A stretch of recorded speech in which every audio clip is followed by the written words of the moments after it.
Alright, so I'm gonna be showing y'all how to mix vocals in FL Studio, particularly rap vocals. So let's just get to it. I got a beat right here that I made.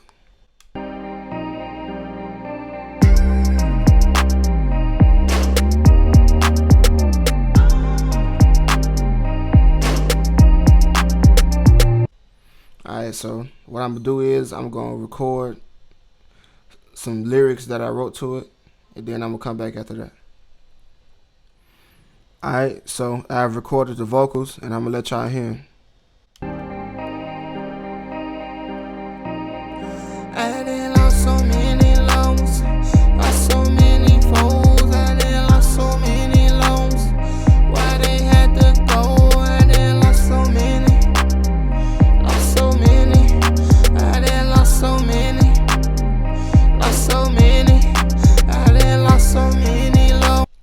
Alright, so that's the vocal. So the first thing I like to do when I mix is I like to color and organize everything. So I'm gonna just color this green. Let's name it just vocal. Now let's send it into the mixer. Let's put it on channel 3. I got the mic coming in on channel 2, that's why I didn't use 2. Alright, so now I done lost so many loans, lost so. you can see it's now coming in through the mixer. The first thing I like to do when I mix vocals is add the sound goodizer. Now the sound goodizer is a stock plugin in FL Studio, and it's basically like a maximizer. You know, it gives the vocal more energy and more presence. So let's add that. And the reason I added the sound goodizer first is because if you was in a real studio or something like that, you would probably run the mic through a maximizer or a preamp first. So when you working digitally, you want to try to recreate the real equipment as much as possible and recreate that workflow. Alright, so we got the maximizer, and I'm going to just adjust it a little bit. I done lost so many loans, lost so many foes. I done lost so many loans. Why they had to go? Just turn it up a little bit. You don't want too much because it start to sound, kind of over compressed. Alright, so after I add the sound goodizer, I like to EQ out the bad frequencies. That's what we call subtractive EQ. Alright, and the reason I like to EQ out these first is because there's really no reason to send any frequencies that you don't want any further down the mix chain. So you can just take them out early and get them out the way. So that way you can, once you move further along, you only worried about the good frequencies. I done lost so many loans, lost so many foes. I done lost so many loans. Why they had to go? I done lost so many, lost so many. I done lost so many, lost so many. I done lost so many loans, for so many foes. I done lost so many loans. Always with your vocals, you want to do a high pass and EQ out some of the low frequencies, because unless somebody's voice is like 20 or 30 hertz, which most human beings' voices ain't that low, so you could just take some of that out, but you don't want to take out too much and have it sounding too flat. And what I did right here was I used what you call a notch filter to sweep through. So in FL Studio you can change the bandwidth and you can sweep through. I done lost so many loans, lost so many foes. I done lost so many loans. And what you want to do with that is you want to listen for frequency buildups, and that's what I did right here. You can hear it.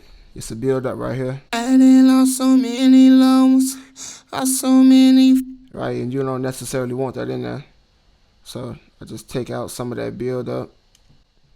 I done lost so many loans, lost so many foes.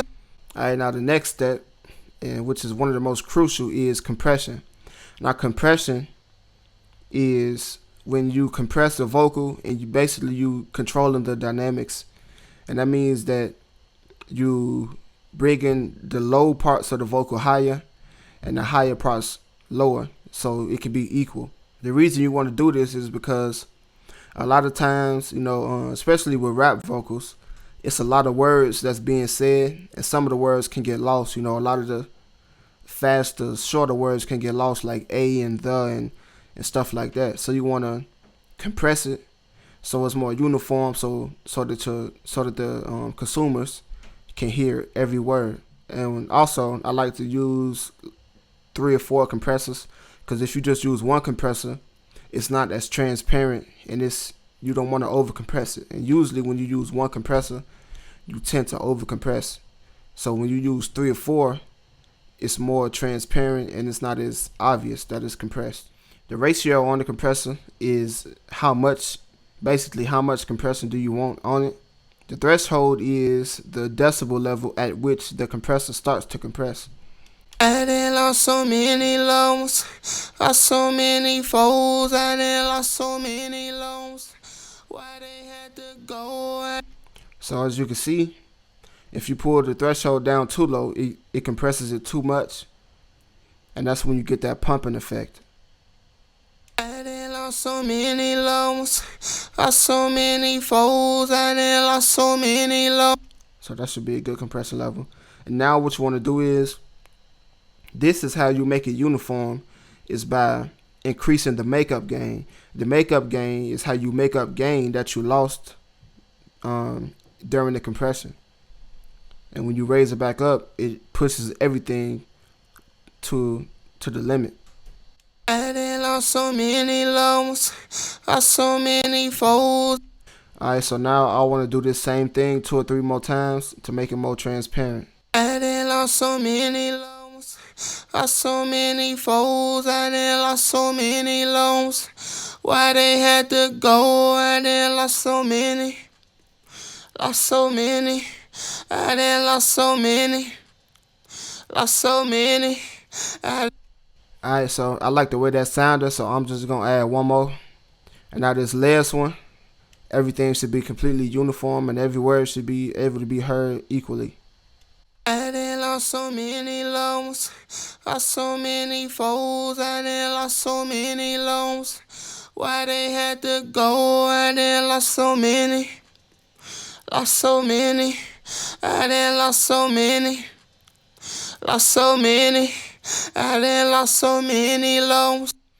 Alright, so I got 3 compressors on it now. And if you look at the master where it's coming through at, you can see that it's like a wall that the vocal won't go past. And that's because I compressed it. Now, it's a limit on the vocals, and they can't go past that limit. So that's how all of the lower words are brought up to that limit, and the louder words can't go past that limit. So that's how it makes all the words equal and uniform.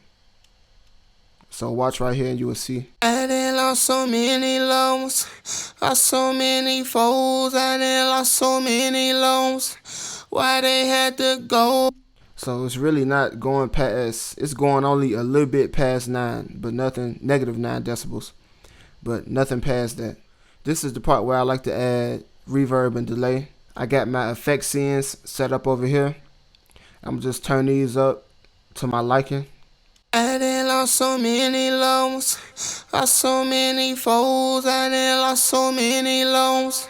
Why they had to go? I done lost so many. And I want to adjust the parameters on the reverb. I want to turn the decay time up some. I done lost so many loans, lost so many foes, I done.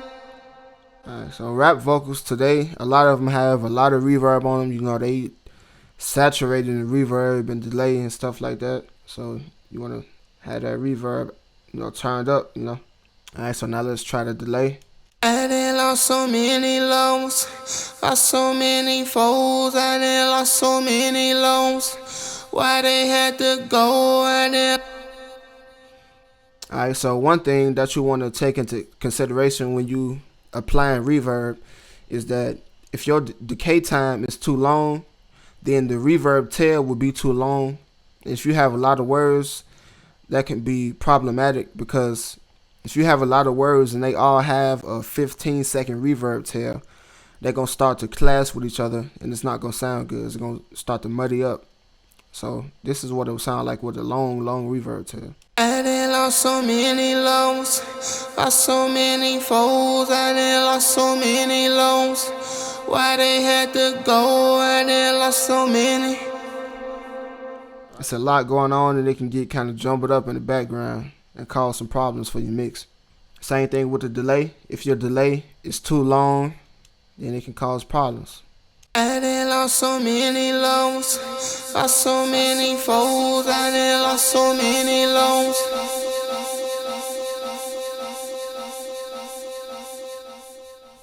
Right? So you always want to make sure you have enough to where people can hear it, but not too much to the point where it muddies up the mix. I done lost so many loans, lost so many. Alright, so I like that. Now I'm gonna do additive EQ. The EQ is the second to last thing that I do because you don't want to do additive EQ before you do all the other effects and processing because that wouldn't make sense. You don't want to. Why would you add frequencies and then add more stuff to that, and then you'll have to EQ it again? So you just wait until you've done everything else, and then you EQ at the end. And what I like to do is because with this EQ, I took out a lot of the low end, So right now it sounds kind of flat. So what I like to do with the additive EQ is I like to add back some low end, and this obviously this varies depending on whose vocal it is and how deep their voice is and all that. But I like to add some of that low end back, and I like to boost the highs a little bit because me personally, I like real clean and crisp, airy vocals. So let's see how this sounds. I done lost so many loans, lost so many foes, I done lost so many loans. Why they had to go, I done lost so many. Alright, so this vocal is already real bright, so I don't want to add too much high end into it because then it'll just start to be too harsh and you don't want that. I like that, but it still sounded a little bit too flat to me, so I'm going to add another EQ and boost the low end again.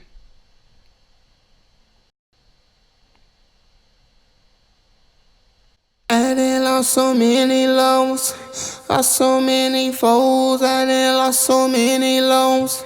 Why they had to go, I done lost so many. Alright, now the last thing I do is I de-ess. The reason I save de-essing for the end is because if you de-ess before you EQ and then you add a lot of high frequencies, you just gonna have to decompress. You're gonna have to de-ess again. So it's best to just wait until the end to de-ess instead of de-essing and then adding more high end frequencies and then having to de-ess again. With the de-esser, I like to listen to it and see what frequencies need de-essing.